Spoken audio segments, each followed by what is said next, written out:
ابو مسلم خولانی نیک بزرگ تھے، اور ابو امامہ یہ انہوں نے ابو مسلم خولانی نے حضرت امیر معاویہ رضی اللہ تعالیٰ سے کہا آپ کا حضرت علی رضی اللہ سے کیا جھگڑا ہے؟ کوئی جھگڑا نہیں، مسئلہ قاتلین عثمان کا ہے، اگر وہ پکڑے جائیں تو ہم فوراً بیعت کر لیں گے، لکھ کے دے دو۔ لکھ کے دے دیا۔ دمشق سے چلے ابو مسلم خولانی، دمشق سے چلے کوفہ پہنچے، اور تاریخ نے لکھا ہے کہ رات کو پہنچے اور صبح رات کو خط دیا حضرت علی رضی اللہ تعالیٰ عنہ کو کہ یہ خط ہے امیر معاویہ رضی اللہ تعالیٰ عنہ کہ آپ قاتلین عثمان کو پکڑ لیں تو بس باقی ہمارا مسئلہ ہی کوئی نہیں، ہم آپ کی بیعت کرنے کے لیے تیار ہیں۔ اب رات کو وہاں پہ ابو مسلم خولانی اور حضرت علی رضی اللہ تعالیٰ عنہ کی گفتگو ہوئی ہے، تو صبح جب جامع مسجد کوفہ میں نماز پڑھنے کے لیے نکلے، فجر کی نماز پڑھنے نکلے ہیں، تو 10,000 لوگ جامع مسجد کوفہ کے سامنے جمع تھے، تلواریں نکالی ہوئی تھیں، اندھیرے میں تلواریں چمک رہی تھیں، اور وہ لہرا رہے تھے اور نعرے لگا رہے تھے ہم ہیں قاتلین عثمان، کس نے پکڑنا ہے ہمیں؟ سوال ہے کس نے بتایا کہ خط آیا ہے؟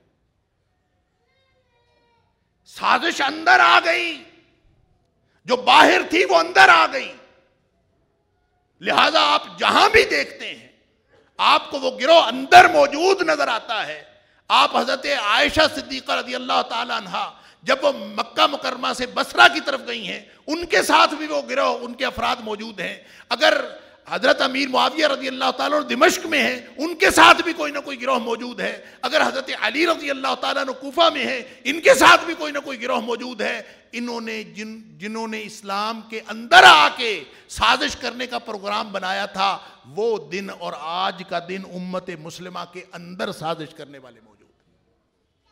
لہذا سازش باہر کی، دشمن کی دشمنی، وہ ہمیں نہ کبھی نقصان پہنچا سکتی تھی اور نہ آج نقصان پہنچا سکتی ہے۔ دشمن تو اچھا وہ دشمن ہوتا ہے جو دشمنی کی انتہا کر دے۔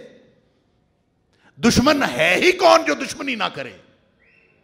اگر دشمن دشمنی کرتا ہے تو اس کو سازش نہیں کہتے، اس کو طاقت کہتے ہیں۔ سازش وہ ہوتی ہے جو اندر سے لوگ ساتھ ملا کے کی جاتی ہے، منافقین میسر آ جاتے ہیں، عبداللہ بن ابی کی اولاد، اس کی مانوی اولاد میسر آ جاتی ہے، وگرنہ سازشیں تو ہر دور میں ہوتی رہی، عالم کفر تو لگا رہا۔ لہذا سن لیجئے، آپ اپنی شکست غزوہ بدر سے لے کر آج افغانستان کی جنگ تک اور کشمیر کی جنگ تک، اور آج شام، فلسطین اور عراق میں اور بیلجیم اور یہ لیبیا کے اندر جو کچھ ہوا ہے، یہ ان ساری جنگوں تک آپ پوری تاریخ پڑھ کے دیکھ لیجئے، کبھی ہم طاقت سے نہیں ہارے، ہم ہمیشہ سازش سے ہارے۔ ایک بھی جنگ مسلمانوں نے نہیں ہاری، ایک بھی جنگ ایسی مسلمانوں نے نہیں ہاری کہ جس میں مسلمانوں کے خلاف سازش نہ کی گئی ہو، صرف طاقت کی بنیاد پر مسلمانوں کو ہرا دیا گیا ہو۔ کسی مقام پر ایسا نہیں ہو۔ آپ سقوط بغداد کو دیکھ لیجئے، ابن القمی کون تھا؟ اندر سے میسر آیا تھا۔